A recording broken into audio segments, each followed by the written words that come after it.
Welcome to the Legendarium Green Team. I'm your host, Kyptan, and with me today are Eradandis Hello. and Little Red Book. Hello. Today we'll be continuing our discussion of the Uplift Storm trilogy, covering part 5 of Heaven's Reach, the final book of the Uplift trilogy. Because this is talking about the final part of a final book, except for some first general impressions, this episode will contain spoilers for all 6 books of the Uplift Saga. Okay, let's get into it. Now that we've finished, now that we have 6 books under our belt, how do we feel about the series? Red, you're the newbie.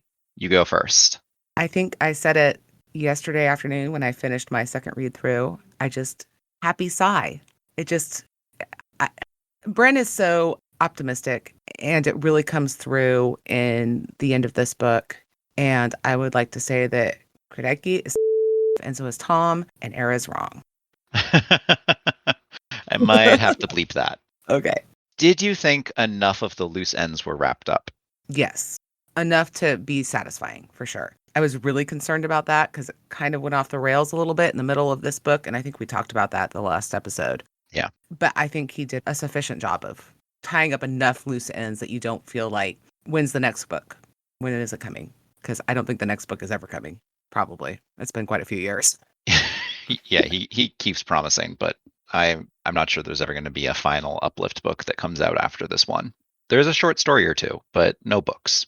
As far as like your loose end capacity goes, would you say this takes you right to the brink?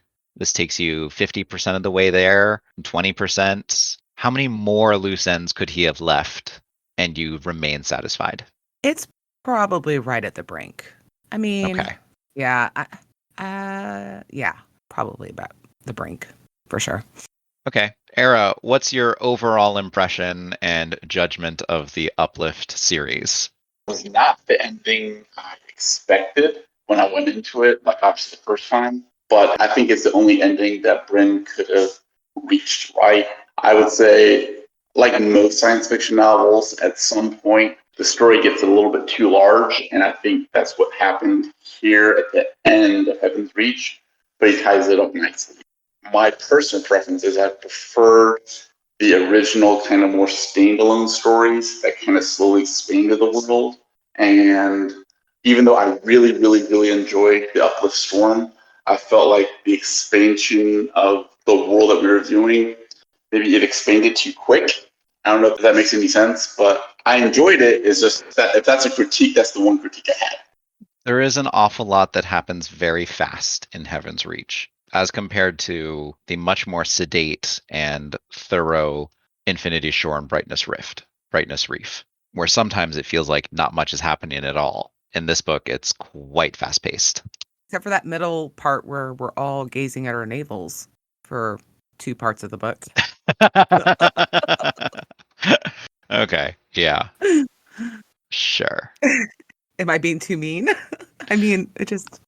But when you think in terms of like days, how long it all took in terms of like days and hours, it's not like the final book is not very long compared to the other two.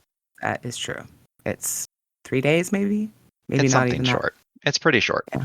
So I think this would be a good time for a last time reevaluate our rankings of the books. Now that you've read all 6, where do you place them in regards to each other? So I would do Startide Rising, Uplift War, and after that, they're all kind of together. Heaven's Reach is kind of at the bottom for me, I got to be honest. Like I said, it kind of goes off the rails, but they're all really close, if that makes sense. Like, they're all really close together. Okay. I Aaron? disagree. I'd say 1A, 1B are Uplift War and Startide Rising. I think those are forces of nature. I would put those up against any books. I will put Heaven's Reach number 3, a comfortable number 3. And then, depending to your taste, Brightness Reef and Infinity Shore, and at the bottom would be Sundiver. Well, I mean, yeah, that's We weren't even counting Sundiver. We just assumed it was going to be at the bottom of everyone's list. It is. You said 6, right? I did, and then both of us completely forgot about Sundiver. And I got very confused. I was like, 6? There's 6? Yep. Okay. So that's my order. What's your order, Kip? Okay. So I'm going to submit 2 different orders because I have one that I think I can be objective about, and that puts Startide Rising up first and then Uplift War second. And then I have an order that I can't be objective about, which would put Heaven's Reach as the second after Startide Rising. Oh. Because Heaven's Reach is the one that I reread the most. That makes sense. It No, does. it makes sense. It does. It makes a lot of sense. Yep. It's the one that needs to be reread the most. Well, and I'll say this, like, going back to what we had said at the beginning about Bryn, at least for me personally, one of the huge draws to the first two books, well, Startide Rising and Uplift War, is how much both of those books explode with creativity. They're so immensely creative, and like that kind of propels you forward.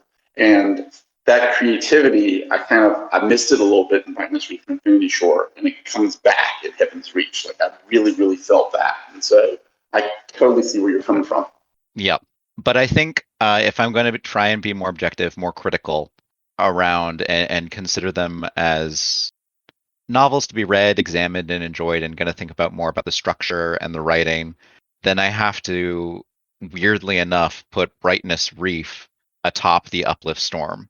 I think it's the best written of those three books. I think that the structure, except for Ready, the structure and balance of the characters works really well. And then I would put Heaven's Reach right under it, and then I would put Infinity Shore under that, and then Sundiver at the very bottom. Big gap to Sundiver. But that really does emphasize how close these books are to each other. Yeah. Well, no, look, I would agree in terms of, honestly, you could rank Brightness Reach, Infinity Shore, and Heaven's Reach really in any order. It just depends on what what is your taste on that day. Because I could easily say Infinity Shore is my number 3, or, Brightness Reach is my number 3. It really depends. Like, you made a good point. It really just depends on what it is you're feeling at the time you're reading those books, really. Exactly. I'm going to put up a defense for Sundiver, which is going to be weird. It's the best detective novel of all of them? It is. No, actually, it's not even that. Oh, okay.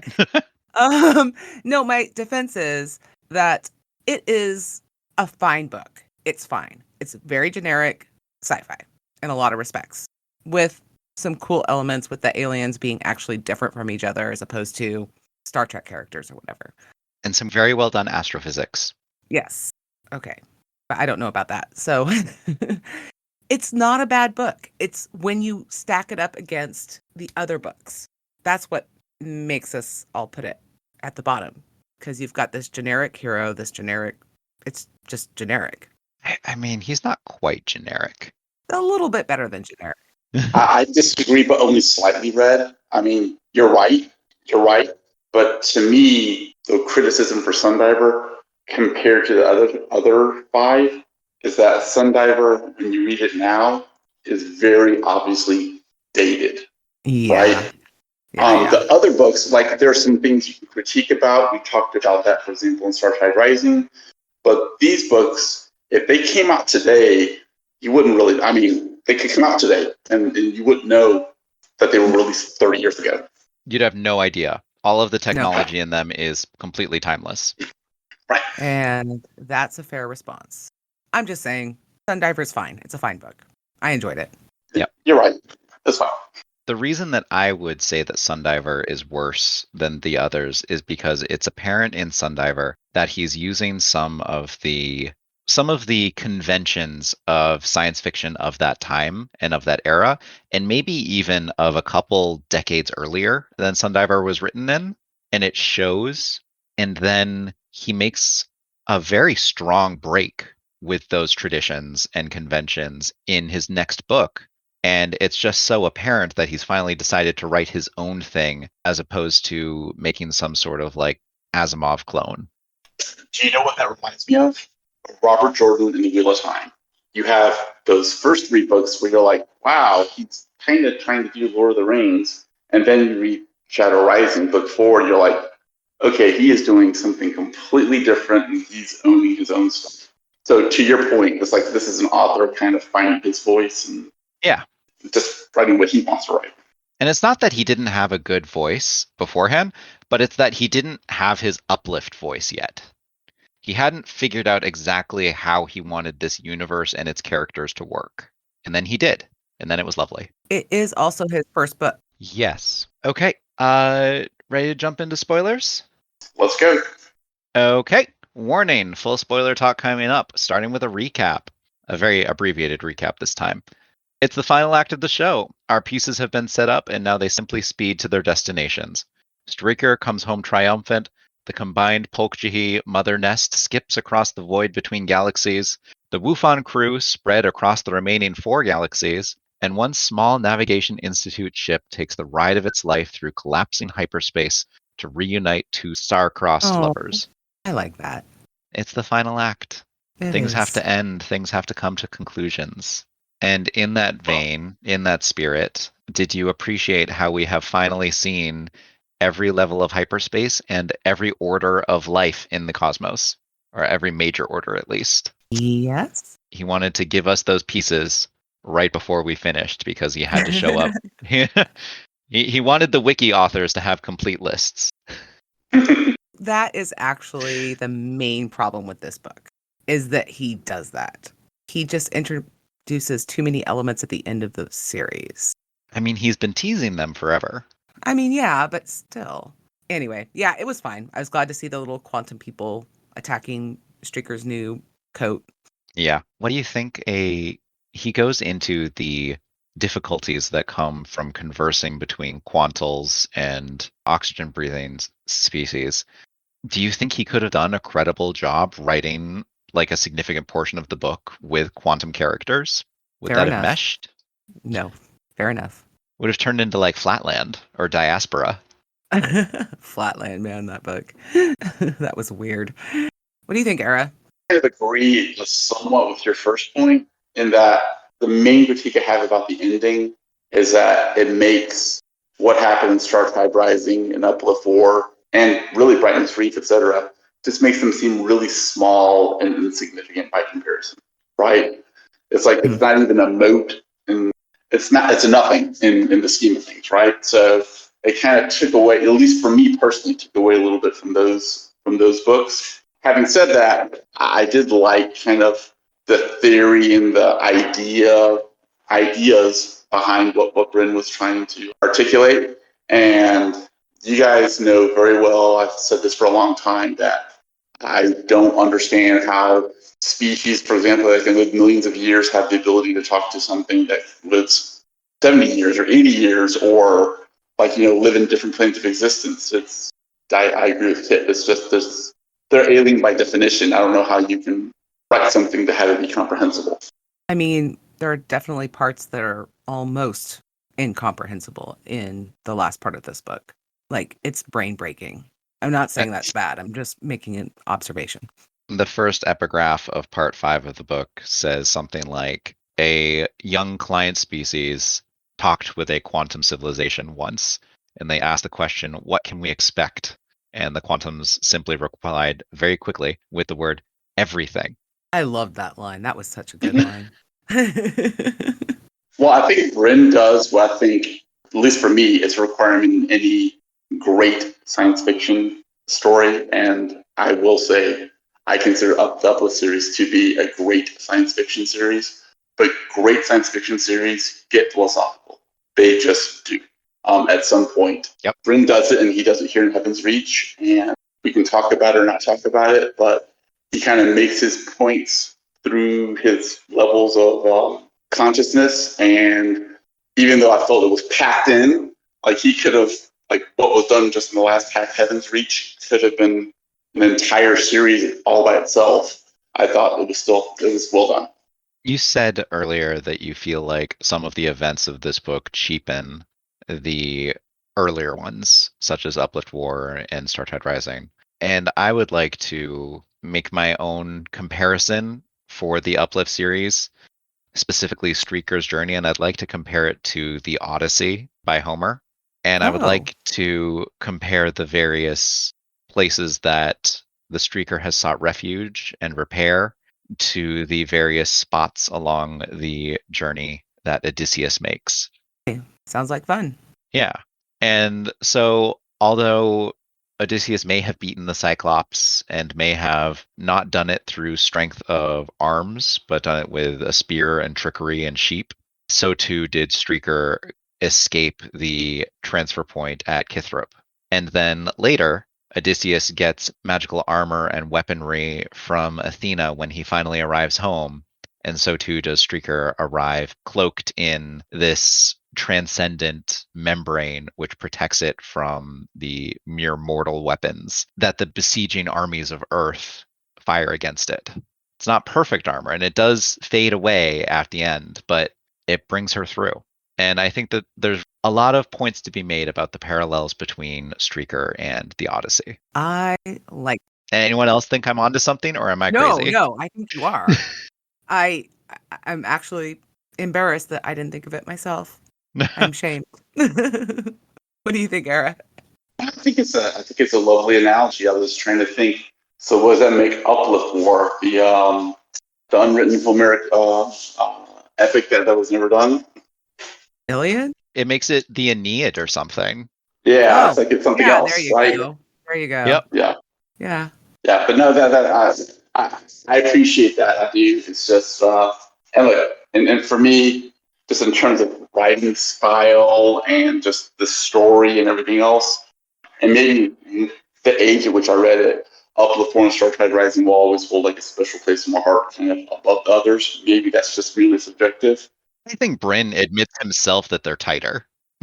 I mean, yeah, they're just. I mean, look, those are the back-to-back Hugo and Nebula Award winner. I don't put much stock in those awards, but the fact that they're back-to-back and it's these two novels, I mean, it says something, right? So, anyways, if I had to give a critique at the end of Heaven's Reach, that was just the one critique I had, but I still love the way Bryn approaches the levels of consciousness, and I would call this a Bryn hallmark. He gives you the questions. He gives you the right questions. In other words, this is the question I want you to think about. Yeah. And then he says, well, here's one answer, and here's another answer. Then he doesn't tell you which one's right, right? Or he doesn't tell you whether there's a third answer or a fourth answer. It's just, he says, here's some possibilities, here's the question, and now I'm going to move on with the story. And that's what he does with these levels of consciousness and kind of like, where does it end? And to me, that's part of what makes me appreciate Bryn each time I read him. He makes it very clear that your level of technological sophistication does not equate in any way with the sophistication of your philosophy or morals. Yes, which is something I really appreciate, because I think a lot of people today will look back at ancient cultures and dismiss them as ignorant because they didn't have the level of scientific technology that we have. And that's just not true. They were just as smart as we are. We just have tools they don't have. And I really like that Bryn addresses that concept. It's peripheral, but it's something he does. He addresses the two meanings of the word ignorant. One is just simply unaware of certain knowledge. And by that, Right. you can't deny that there's a level of ignorance in every culture. Right. But there's also the pejorative statement where you say someone is ignorant as an insult. And that means they don't have the knowledge and they are worse for not having it, that they are inferior for not having it. That's the level that Bryn says, no, stop thinking that way. Right. There's one point what you say kind of triggers something that I had been thinking of, but couldn't really articulate it. So when we start these books, the galactic civilization is all powerful, all knowing, right?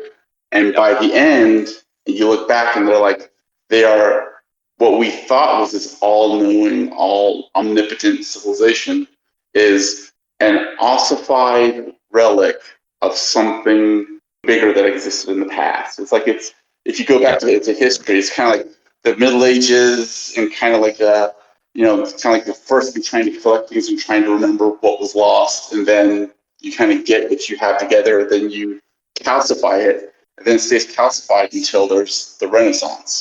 I guess that's the flip side of my critique earlier. That's the positive spin on it.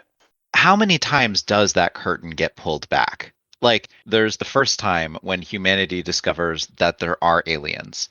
Then there's when humanity discovers that the galactic library that they've been sent is censored. Then there's when they discover that the galactic libraries sent to other starfaring clans, like the Thenanin, are censored. Right. Then the institutes are betrayed, and then the old ones are approached, betrayed, and it finds out that what's available to them is censored. Then we Right. go to the people around the white dwarf stars or neutron stars, and we find out that there's something beyond that. And then we go to the black hole people, and there's something beyond that. And then we find out that there's people who want to send emissaries to distant galaxies, and maybe that's the final answer, but no one knows for sure. And so that's like at least 8 layers of curtain reveals, thinking, is this the most enlightened person? No. Is this the most enlightened person? No. And you realize at the end that no one has all of the answers. And no one has even a portion of the answers that they like to pretend that they do. Which is why the censoring and the trust that all these client species put into the library, they just take it as received knowledge. That's why that's bad that they do that. Yep. And Bryn foreshadows everything both of you just said by humanity's ingenuity and galactic civilization's constant surprise. This isn't in the library. We never thought of this. This is something new. It's constant. There's a constant, like, subtle foreshadowing in every book. Right. Yeah. I wouldn't compare the galaxies to the Middle Ages. I would actually compare it to the Byzantine Empire. It's like this ossified leftover of Rome. I will accept your superior analogy. Well, I'm just saying, like, and they considered themselves Roman, even though they spoke Greek, which They was did. like a weird thing. They did. But yeah, I think it's more the Byzantine Empire than it is the Middle Ages. There's even more evidence to your comparison, Red, because the Byzantine Empire was a split off fraction of the original Roman Empire. Yep. True. Yep. Yep. And you have to wonder, after all of these collapses and after all of these ossifications, as we've been calling them, who really is, and this is a question that you kind of start ignoring because you're like, oh, these galactics have all of these crazy ideas about what the progenitors would have wanted or what they continue to want, or, have embodied themselves physically or spiritually in various species across the era. These are the belief systems. And you kind of dismiss them at first. And then you kind of later realize, especially once you get to Heaven's Reach, that this is one of the central questions that Bryn has been asking the whole time. Who carries on the will of the progenitors, and is that will valid? And how do you ethically do uplift? Well, he doesn't answer any of that, that's for sure. Oh, it doesn't answer any of that for sure. Definitely doesn't. Nope, absolutely not. Jillian makes a very convincing bluff, but... Man. Yeah.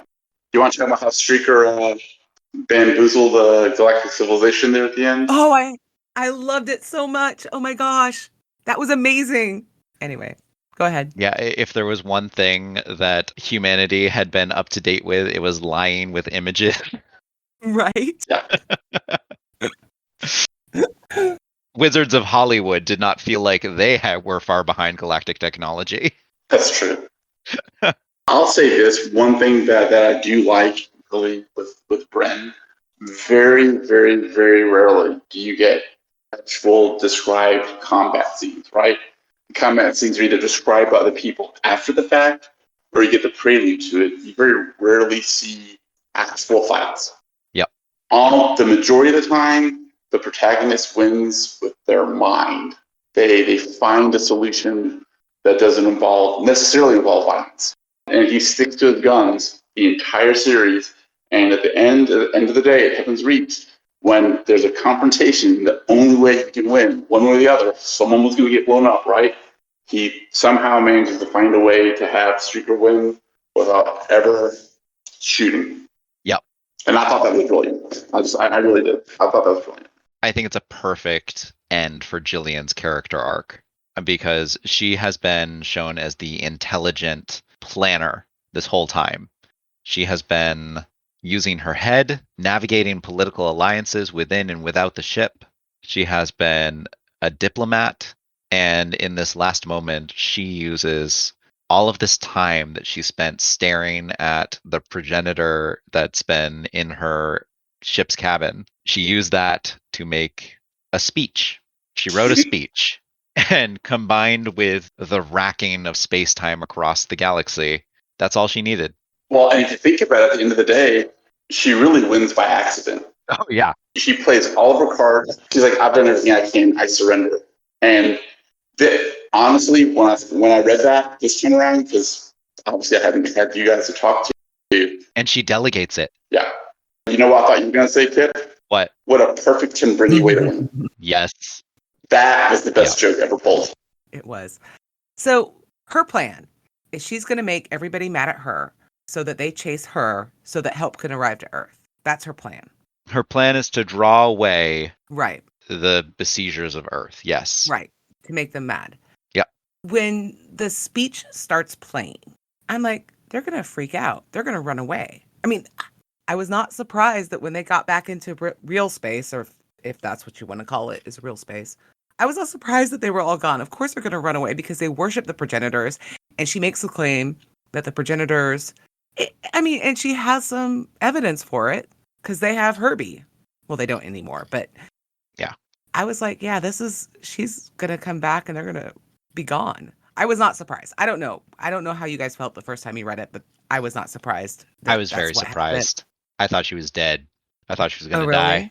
No, I was like, no, this is brilliant. I was also like 13, but and that's fair. That's fair. And I read it at 42, and I've also read a lot of books. But I was like, no, I was like, this is the most brilliant move. And I actually was surprised that she was surprised because she's super smart. She knew the state of her ship. She knew how damaged they were, how crippled they were. They're practically dead in the water. I mean, yeah, but they also, it's the perfect gambit. I mean, it was so brilliant. She's always preparing for the worst, and then she gets to be happy if it doesn't happen. Okay, that's fair. I'm just saying, I was not surprised that when she showed up back up in normal space. Well, good for you. Okay, well, I'm not trying to, yeah. I was just like, that's how it's going to go. I mean, they're marked up with the progenitors markings all over, or the old ones, the transcendence markings all over. Transcendent markings, yeah. They barely look like Streaker at the end. We also know that the galactic cultures don't understand wordplay, jokes, no mythology, really. Like, they don't understand any of those things that would make that, like, in a weird way, they are older and should be wiser, but there are certain things that humans can do because of the way our culture works. And I say culture like very broadly, not just like, right. That they can't get the subtlety of what she did because they don't have the language. Right. They don't have the language for it. And that gets back to what we've been thinking about with all of Sarah's sections, her looking at the language of progress. And they just don't have it. Yeah. They have the language of the status quo. Did anyone have any other general points before we move on to character by character analysis? No? Okay. We've mostly covered Streaker, but we should focus on the ending for two characters, which isn't a very loud ending, but Sarah and Emerson. They both made it back to Earth. Do you guys like that ending for them? Yes, I do. I like the ending for all the characters. Okay. So... Emerson's arc was completed halfway through Heaven's Reach, so I'm glad that Bryn decided to not kill him off, right? Now that his storyline was done, so I'm glad that didn't happen.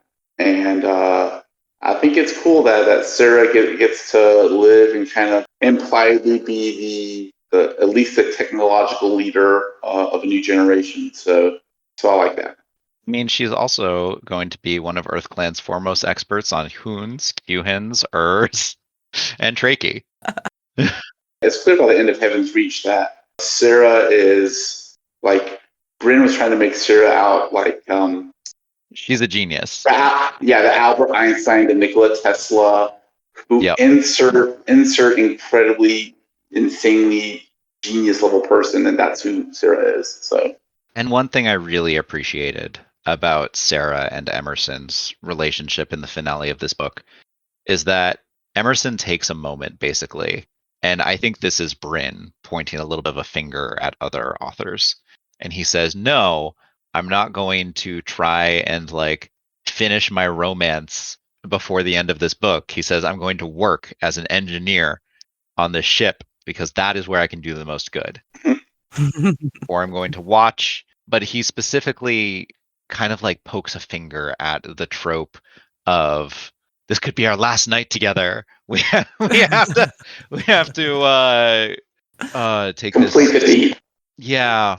Yeah, I Like hate that. I fade to hate that. black. Yep. Consummate our love. Consummate our Consummate our love. love. Oh yeah, there we go. That's Consummate. what so many of them do. um, And he says, no, no, my characters both have very valuable things to do aboard this ship, and they're going to do them. and maybe they get to consummate love. It's And definitely then hinted at. maybe we just say like, it's a happy ending for the ship, so maybe it's a happy ending for them. So I was thinking about this read through, and as we were talking just now, what I appreciate about this particular little story is we start off and Sarah is incredibly broken. She does not rely on herself. She's had some sort of humiliation and she feels like the whole world is laughing at her. And through caring for Emerson and all the other stuff that's going on, she basically warned the entire galaxy or 4 galaxies what was going to happen. And she's one So of the that biggest wasn't heroes. her that did that. Well, no, but she figured out about the galaxies breaking apart. Yes, but it was mathematicians on Earth who sent out the broadcast to everybody. What I'm saying is she's the one who figured it out. She may not have actually physically warned them all. They both But- discovered it independently. Whatever. The point is that her self-image is redeemed and it's earned. It's not, you know what I mean? Like, Yep. The story earns it for her. I She agree doesn't with have you, to- Red. And she was useful at finding the tactical ploy of the reactivated transfer point near Jijo. And Yeah. she was useful at telling Jillian that no, it's not your fault. These Criswell structures are collapsing all across the galaxies. Right. She was very useful to Jillian. So, I mean, just seeing how she grows and finds healing. I mean, Yeah. I just thought it was a touching story. I think her dad would be happy. Yeah, her dad would be happy. Her brothers are happy for her too. They just don't know. One of them knows. One of them knows. They have a last moment of connection. Oh, yeah. They don't get to see if Streaker survives or not, but they did get to know that Sarah had found a place. And that's nice on its own. I'm going to go off on a tangent because I just realized something I did want to mention. It's interesting how Bryn, like at the very end, because he repeats this several. He does it with Emerson, he does it again with Jillian, and he does it with Lark, which I think we're going to get to here soon. But there's always this question where the response is, you could have asked. You didn't even bother asking, right? That to me was just a very powerful theme that ran through this book of, you didn't have to bully us. You didn't have to like boss us around.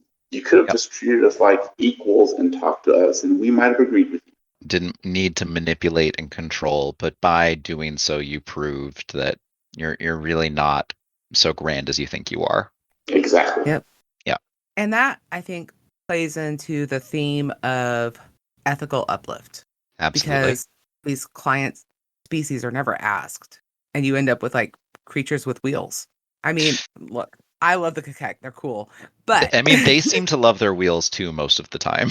Most of the time. But my point is that you end up with these, they're never asked. You end up with patrons saying, oh, I just want to make sure they don't shed and they stink. You know, I mean, like there's this sense of entitlement that they feel like they don't have to ask.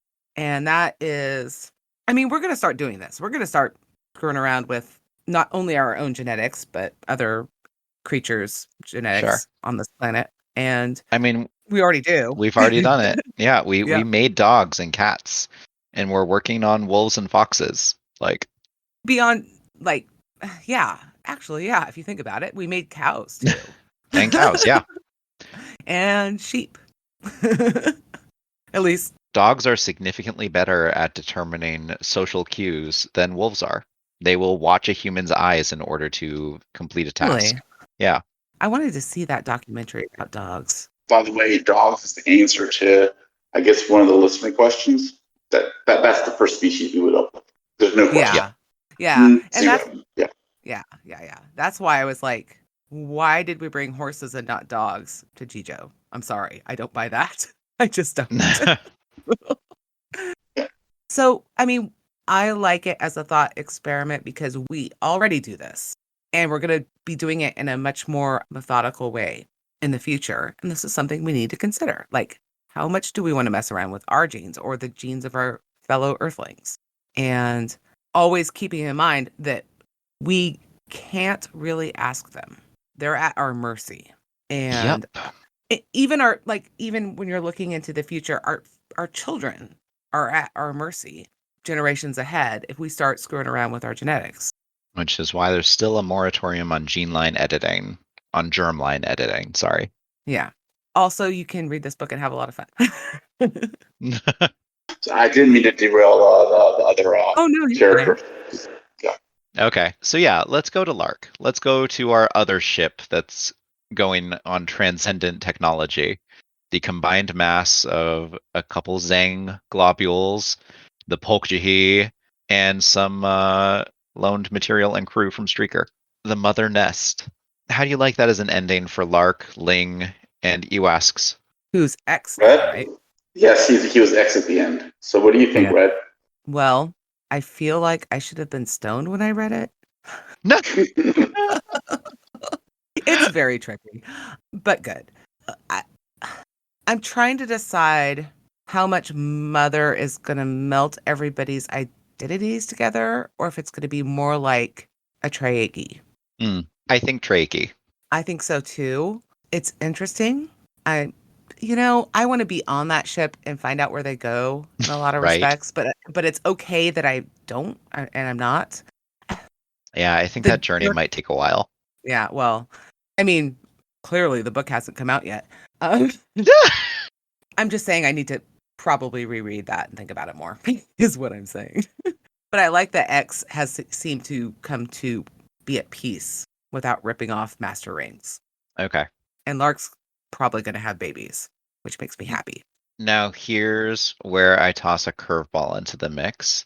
But wait, Era hasn't answered the question yet. Just me. I mean, I haven't answered either. I want a more advanced question for Era. Era, do you think we know that Lark was the child of Melina and some unknown man? And we also know that Fallon the Tracker was a frequent visitor at G and might have been one of the possible candidates for Lark's father. Do we think that this means that there's a potential that the child of Fallon the Old Tracker is now going to be one of the first people to visit the far-off transcendence, skipping across hyperspace and across the metric of space and time, and be one of the farthest flung explorers in the galaxies? So the answer to that is yes. I'd assumed, like, back when I first read it, that Dwar was the half brother and half sister of Sarah and Dwar. Lark is the oldest. Right. Yeah. But I always assumed that Lark was the half brother to Dwar and Sarah. Yeah, but do you think it's possible that Fallon was his dad? Yeah, I don't see why not. I mean, it's as good a theory as any. I just sure. I'll go with yes. You obviously think it's a yes. And it would fit Bryn very nicely to have the son of an old tracker be the one who is actually going out on the greatest adventure of a lifetime to go explore new galaxies. So it would be very poetic of Bryn for that to be true. So I'm going to go with yes because I like the idea. I like the symmetry there. Okay? Cool.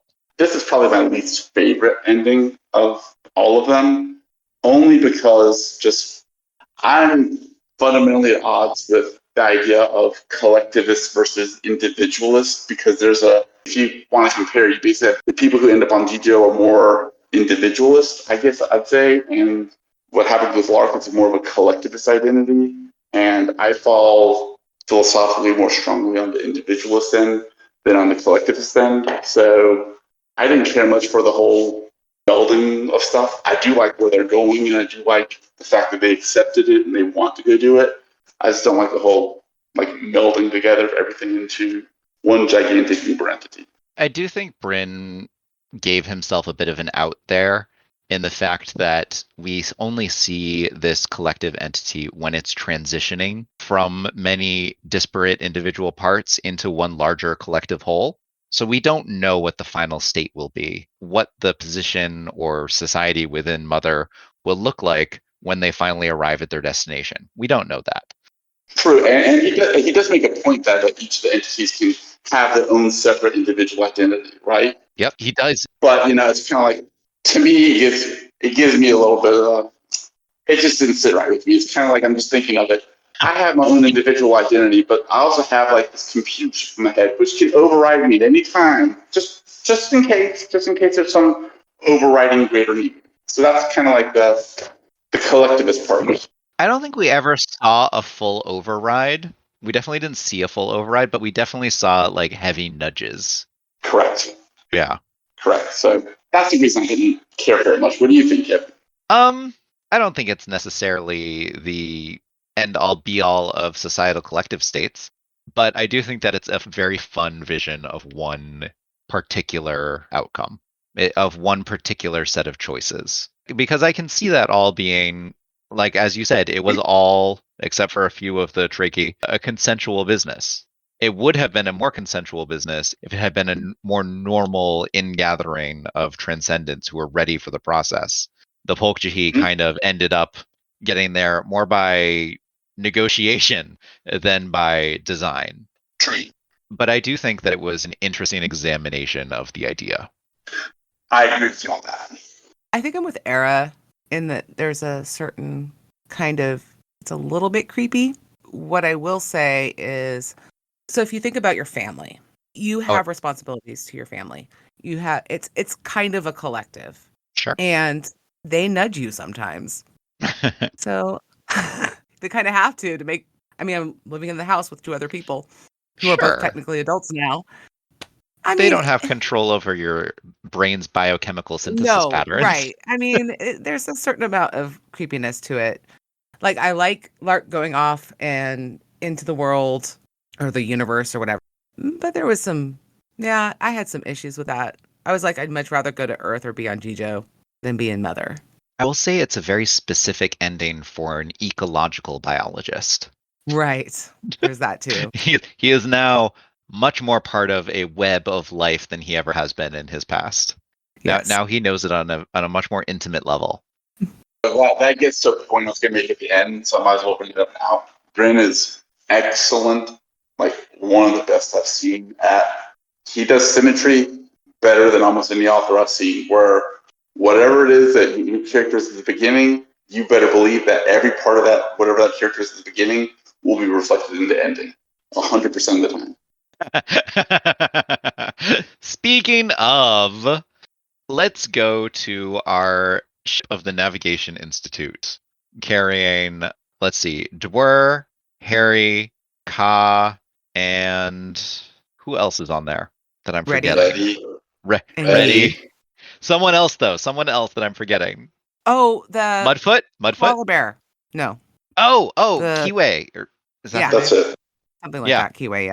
How do we feel about their ending, returning to Jijo? Interested what Era has to say about this, because he said that he figured out what Ready was for. Yep. This is what I think Ready is for, is this ending. I think everything pays off in the ending. But whether that's enough of a payoff is up to you. So exactly. Tell us. You want me to go? I'll go, Era. So, look, Kip is exactly right. Ready's entire existence is for this payoff at the end. And the payoff at the end is humanity needs jerks. It's that simple. Like, it's heavily implied that Ready's going to be the person to get Jijo back into space and into space travel. In the same way we have iPhones because we have Steve Jobs, cars because of Henry Ford, the electrical grid because of Thomas Edison. You need jerks. Humanity needs jerks to advance. That's the concept. And Ready was as unpleasant and unlikable a person as ever existed, that's been put on paper, and it's all for that payoff at the end. I don't think it's worth it, but that's what I'm thinking. the most unpleasant character to ever be put on page. That might be overselling a little. But no, I think you're right. History is moved by people with that kind of pig-headedness, but they're very unpleasant to be around. Reddy is not going to end up at the bottom of the pecking order anymore. She has determined that to herself, and she's going to parlay everything she can into making sure that happens. Agreed. And stab everybody in the back or stomp on their heads or whatever she has to do. And there's no longer anybody else on Jijo or in Galaxy 4 who can say otherwise. Ooh. I mean, Dwer's there. Sure, Dwer's there, but she's been looking for the top of the civilization chain ever since we've known her. She first thought it was the Slope, then the Rothan, then the Jofur, then her cultist people. She's been looking for someone to tie her to so her star rises along with them. In the 5 galaxies, there's a whole chain of creatures above her. But on Jijo, nope. She's one of the most traveled and cosmopolitan people on the whole planet now. And if you think about it, the people who go with her to Jijo, not one of them that remains is a forceful personality. They're all followers and not leaders. Harry's a follower. Some of the new sages who are still on the planet and just revived the rocketry program might disagree with that, but Okay. Yeah. Well, Yeah. I am talking about Dwer and Harry, all the people on the ship with Red. Oh yeah. No. She's the hero who's going to make something of her status. That's right. Yeah. That's right. It's such a joke that she ended up at the one place she never wanted to go again. Bryn and Symmetry, I'm telling you. Yep, Bryn and Symmetry. But it is nice that that Jijo survives. Yeah. The dolphins are there. Yep. The humans are there. Cause You don't know what happens with at the end of the day with Ka and all them, another loose end. You guys are the Bryn optimists, so we can presume that Ka saves his girlfriend, but that's a story for another day. And he would have the help of the rest of the dolphins left down there, Brikita and the atavistic ones. Yep. Who will probably be healed just by the calming waters of Jijo herself. Yep. I don't know about that. I think they're probably going to mostly go back to being just dolphins and not. I think if you remove the stress, there's a long-term path for recovery for them. Okay. I mean, so I'm going to agree with Kip on this one because they never call it atavism. In other words, reversion back to the primitive state. Yep. They always call it stress atavism. Yes, exactly. So that would imply that once the stress is removed, it would come back, maybe damaged, but maybe dolphins with traumatic brain injuries or with PTSD, but they would have them until it's back. Okay. That makes me happy, actually. Thank you. I feel better now. That was the one thing I was pessimistic about, was all those poor dolphins. Yeah, you're pessimistic about the wrong thing.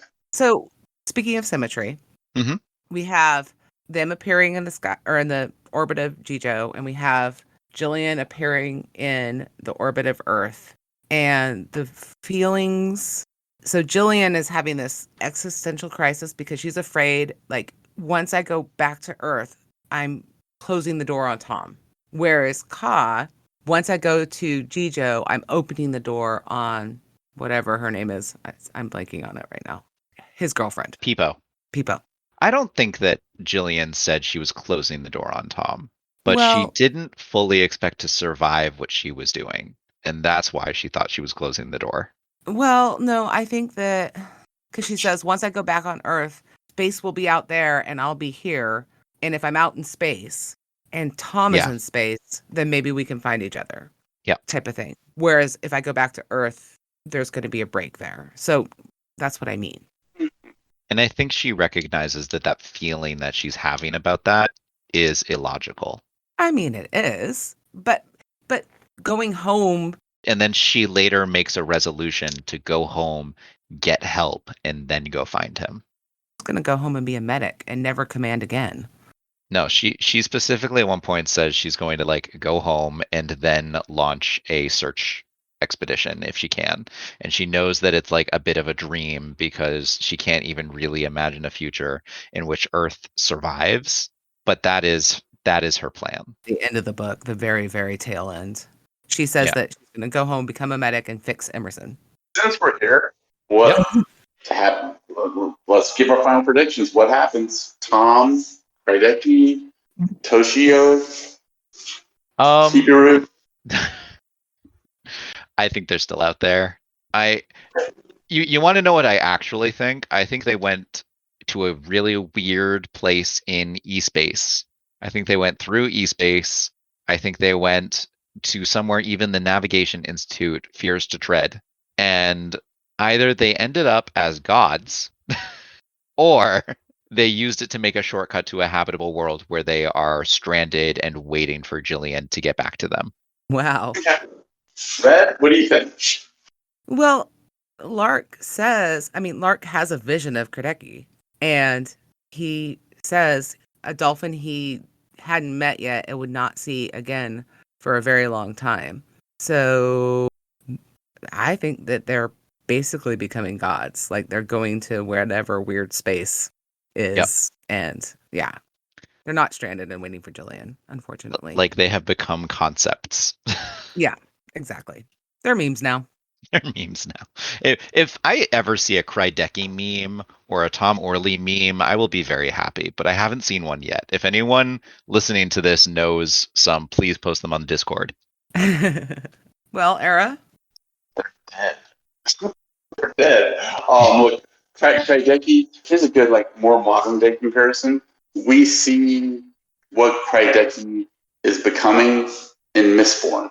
The analog to Krydeki is okay. He Mistborn sacrifices spoilers. himself. Sorry, you bleep that out. Okay, but that's the analog. Okay, and personally, I find it much more poetic and powerful to what you guys were saying before. Krydeki has become a concept, has become something greater in death than he was in life. And he was pretty great in life, right? So yeah, that's what I think happened. I think they're dead, unfortunately. And I don't think going through the different galaxies and having them torn asunder is going to help them survive. So I don't think they made it. But I think that their spirit lives on through their actions. Do you think Lark saw Krydeki's ghost? They talk about how they imply that how Krydeki has some side powers there at the end once his brain gets fried. Yep. Look, it's possible that his consciousness went into one of the levels of hyperspace and some residue of him remains. I could see that. Okay. Well, that would make it a perfect analog for, which I wasn't expecting to talk about Mistborn today, but okay. Do you mean yeah. Yes. Give me okay. Yes. Yeah. But I think that's a really good comment, guys. I thought it was pretty good. So. Okay. What was your favorite moment in the series to reread with the foreknowledge of what was happening? I'll go first. If we're talking about specifically Heaven's Reach, I'm going to say the ending with Alvin, the epilogue with Alvin. That was my favorite part. Because Alvin kind of, right? Yeah, the boat, and he's taking his the other humans out on fishing trips, and they're kind of finding their childhood and their sense of wonder, and I love that on so many levels. Right? It's not what he wanted, but it's what he deserved, I guess. Right? Instead of writing a book, he is rewriting an entire civilization. I love it. It's a Hoon who thinks like a human, who is expressing wonder and a sense of optimism and hope to a galaxy that's been torn asunder, and saying, hey, look, we can put our foot forward and start fresh. And I love everything about that. It's a nice moment. Mm-hmm. It's a good ending for Alvin. I kind of wish he was back on Jijo, but I get why he's not. Yeah, I agree. Each of those kids is seeds that is spreading the culture of the Seven further out and trying to bring that to the wider galaxy. Speaking of that, how do you think the other seeds ended up? Ron and Huck. Red, yeah, how do you feel about Huck? I don't know. I don't have thoughts on that. Okay. They didn't get big endings. It's true. What stood out to me most at the end of the book is Jillian's gambit at the end, them jumping around and they're like, it's full of mines. And then her looking at Earth as she's acknowledging the Timbreni hail. They're hailing the streaker, and her looking at the stars and saying, these are the stars that would my ancestor from 10,000 years ago could recognize. And I don't know, there was something that just really, like, she's tired and it's finally home. And she has mixed feelings about being home, but she's finally home. And that's the thing that hit me the most at the end of the book. And in the whole book. Yeah. Because since Startide Rising, we just wanted to get those guys home, right? We just wanted to get them home. Just like the Odyssey. Yep. Good call. That's nice. That's nice. What about you? My favorite sequence was always to reread that final, I'm going to call it a battle. It's not really a battle, but that final battle at the end. Mhm. That sequence with Jillian's speech interspersed between ship actions and combat. Mm-hmm. That's my favorite sequence of, I think, possibly the entire series. That it's look on a pure just level one. Let's just have fun. That is out of the Uplift Storm, like Brightness Reach, Infinity Short, and Weapons Reach. That is the standout combat action scene of those 3 books. It's magnificent. Yep, absolutely. It's a fantastic ending sequence, and it's written extremely well. Yeah. Love it. I would say as a runner-up to that, it would actually be Jillian's meeting with the progenitor before that, and kind of where she calls him out and goes, "You could have just asked," right? The Transcendent. Yeah. I'm sorry. Yes. Yeah. And in fact, she said, not only could you have just asked, if you had asked, you would have had like thousands of volunteers on Earth. Oh, yeah. You'd be like, sure, Yep. I'd sign up for that. Yeah. Which is really true. I mean, Oh, it's so true. It's 100% true. And it reminds me of one of my favorite scenes from Contact, where they get the message, and then outside of NASA, there's just this giant camp city of people being like, aliens, come take me. yep. Or aliens, stay off my planet. Yeah. Or all of the people who signed up for the Mars One project, which is so yeah. clearly a scam, but they still got hundreds of people to sign up. Oh, yeah. Yeah. You're going to Mars and you're never coming back. Yep. I mean, I'm not that type of person. And our company has very little money. Well, I'm just saying I'm a not it on something like that, but I know that there are tons of people. Oh, yeah. Because our history is littered with them. Mhm. Like getting on a ship in Europe and coming over to America, you were never going to go home again. How many people died on the way to the South Pole? Yep. Yep. Or climbing mountains. Yep. Humans are kind of crazy, but it's good. We need those crazy people. Yeah. We seek out new frontiers and we want to go there. What's a bigger frontier? Galaxies beyond any hope of two-way communication. Great. Now I have the Star Trek theme song stuck in my head. Me too. Yeah, it's like those episodes with the Traveler, right? Okay. Oh, well, I think my favorite scene, honestly, in the whole book is when they're getting off. It's the very end of Startide Rising when Jillian releases the water and kills the ship behind her. Oh, I think that's my very favorite part. Just for sheer fun, inventive action. well, if we're talking about that, that's a fantastic. I love that scene too. That's a great scene. But if we're talking the entire series, I'm going to go back to Uplift War, where Uther Calvin realizes, oh, this is the greatest joke that's ever been told ever. This is fantastic. He's like laughing, nobody understands it. I love it because it's just perfect kind of capstone to that. We already know how I humiliated myself over that particular episode. If I'm not picking a favorite moment, because I think we're doing favorite moments right now.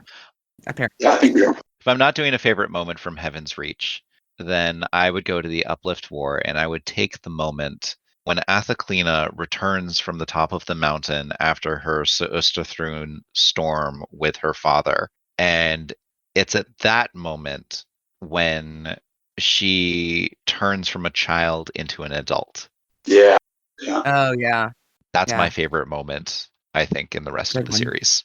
I mean, there's lots of really great moments. Well, I was going to say there's an honorable mention that I never considered a big deal at all until I talked to you guys. And then after the podcast, I went back and reread it with fresh eyes and kind of saw it differently.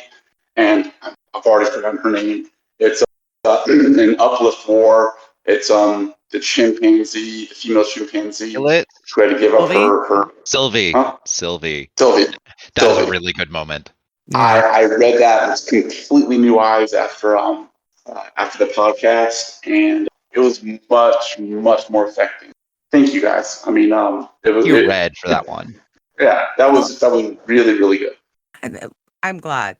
I mean, I was surprised, and this is going to sound maybe a little sexist on my part. I was surprised a man could handle it as well as he did, because it's such a Bryn seems to actually like his children, and that is an unusual thing for a man, I'll grant you. But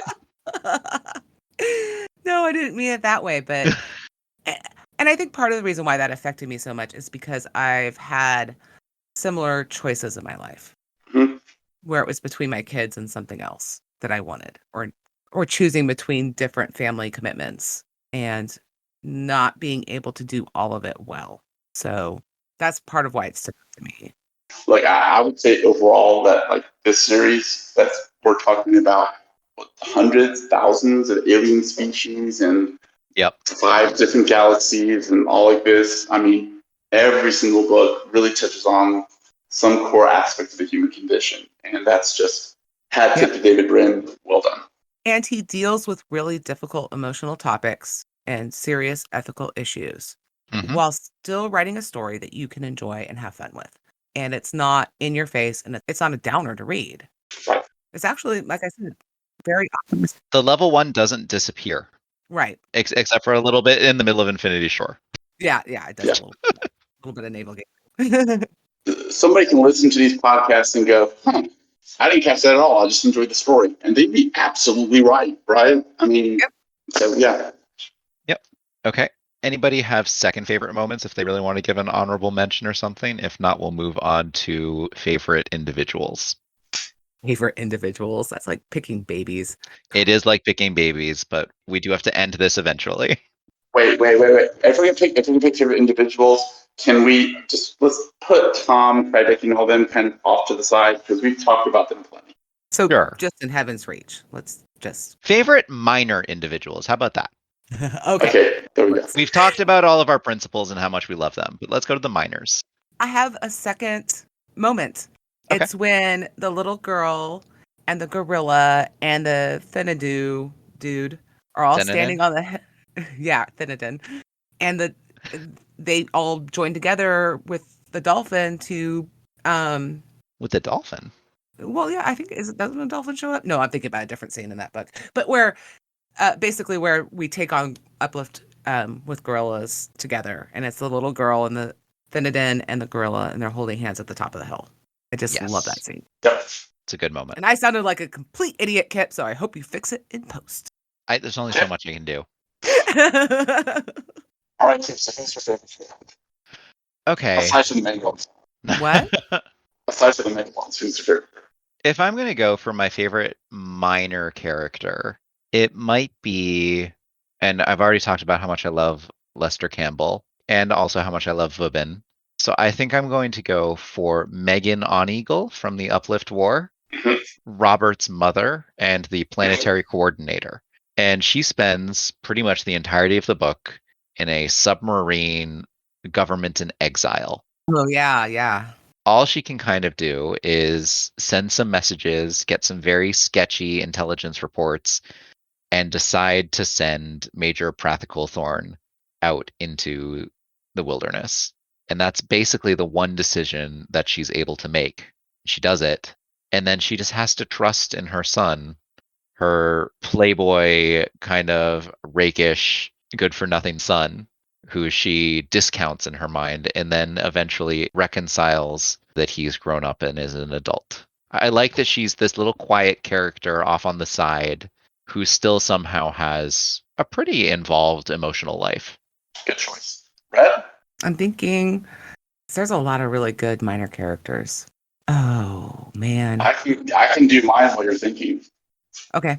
We talked a whole bunch about Broom being an optimist, but not every character gets a good ending. And I'm a sucker for tragedies. It's Aki in Star Tide Rising. Toshio's friend. He doesn't make it right. Yep. But it's a great character arc. It's a tragic one, but it's a great character arc. And it really sets the stage for the other dolphins. And to me, like kind of what happened with him really hit home for me what uplift is supposed to mean according to Britain, right? So that's why he's my favorite. He's one of those sacrifices that the rest of the books wouldn't have happened unless his sacrifice had happened.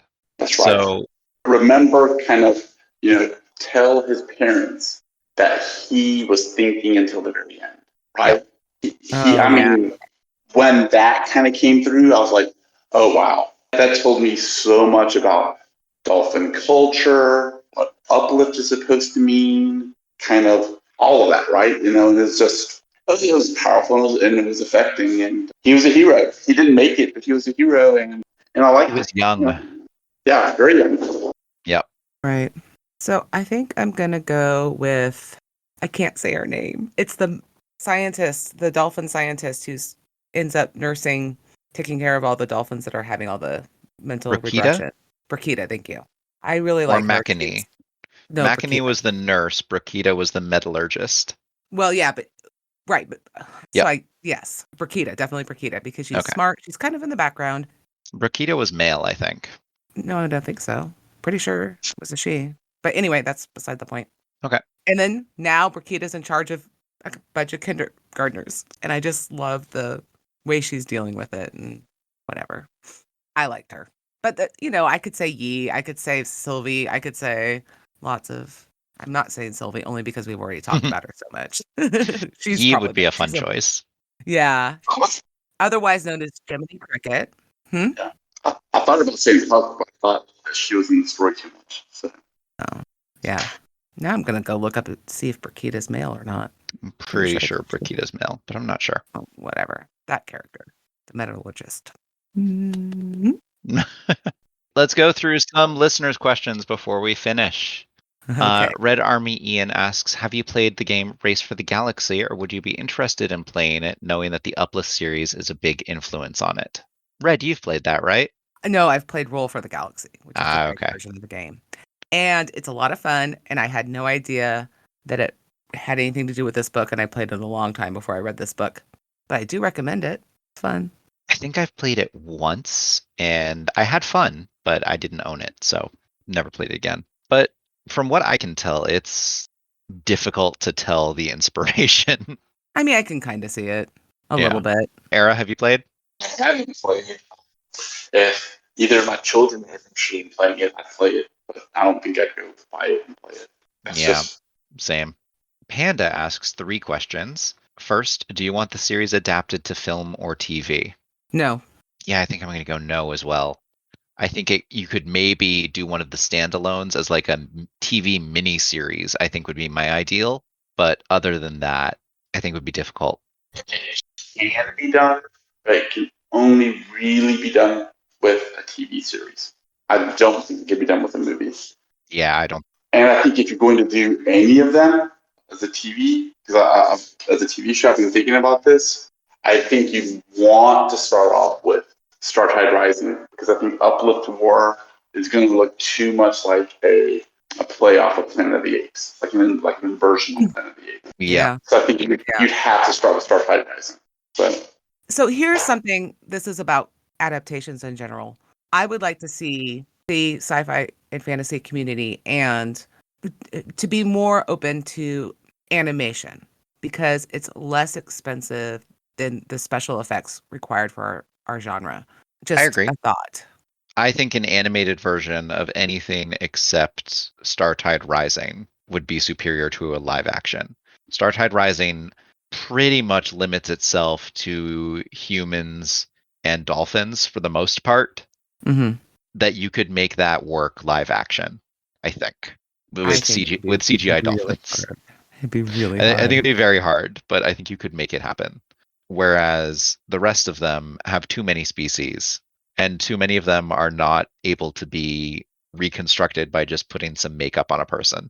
So I'd love to see an animated style or anime done with those. That could work. That would be fine.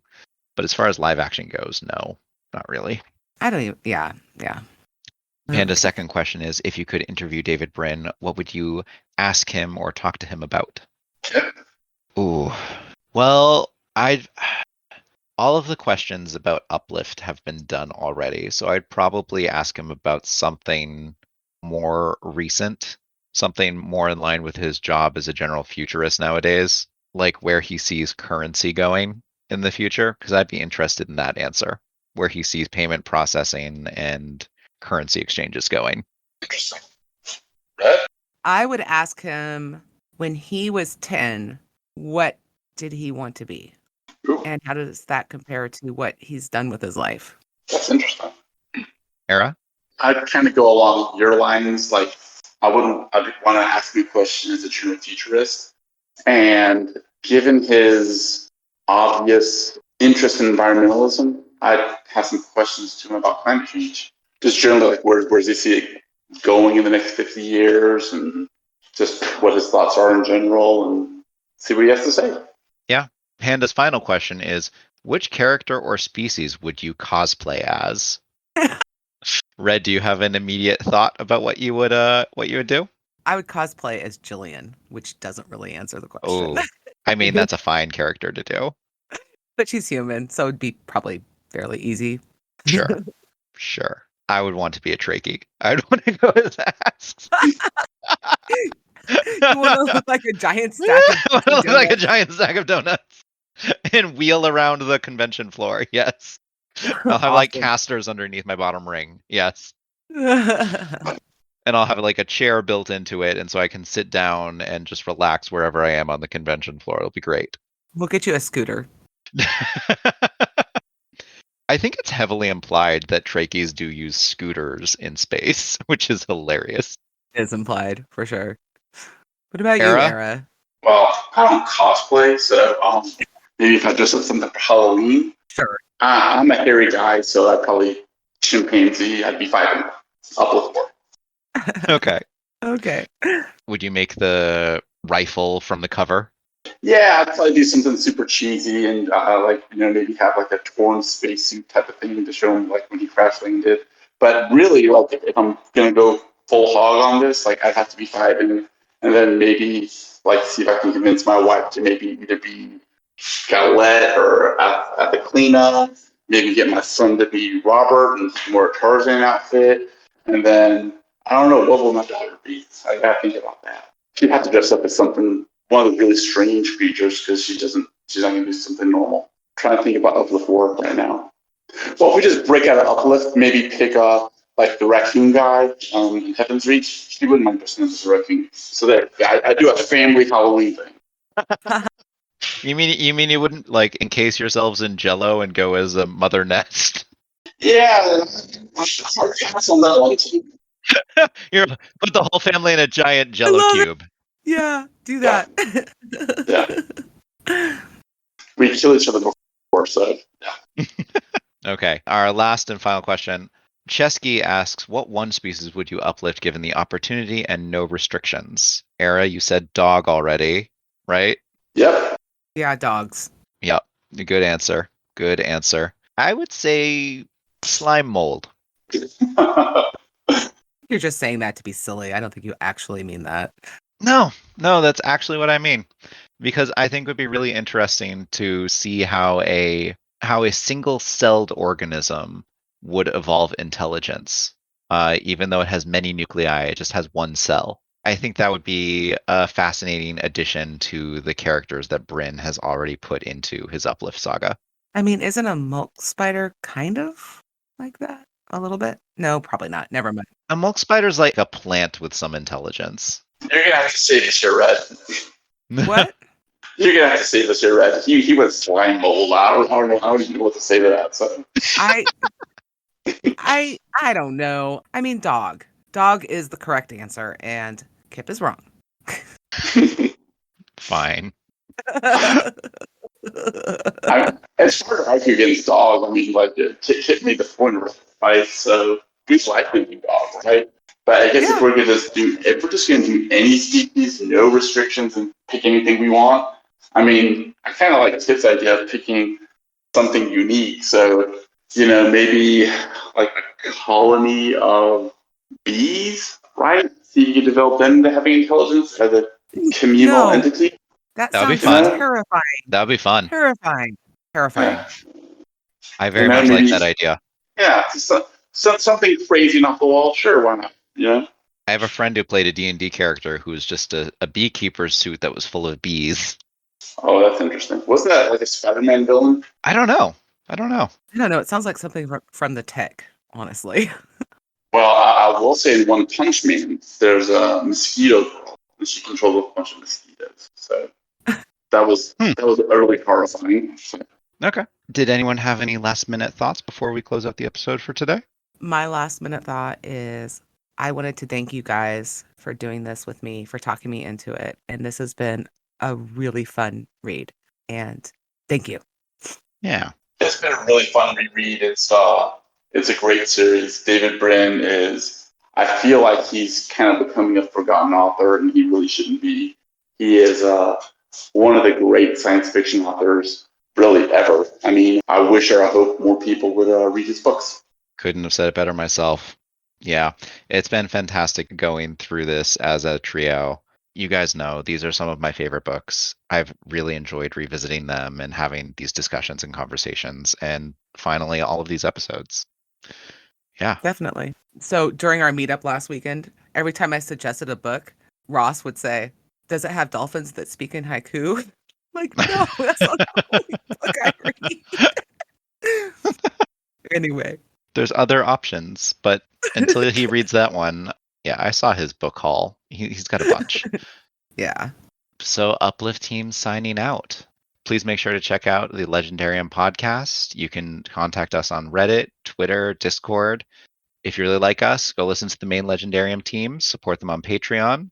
Thank you for Rise and Brave for getting this all started, and Craig for loaning us this corner of his media empire. Our intro and outro music is Galactic Damages by Jingle Punks. Uplift Team signing off. Over and out. Bye. Bye.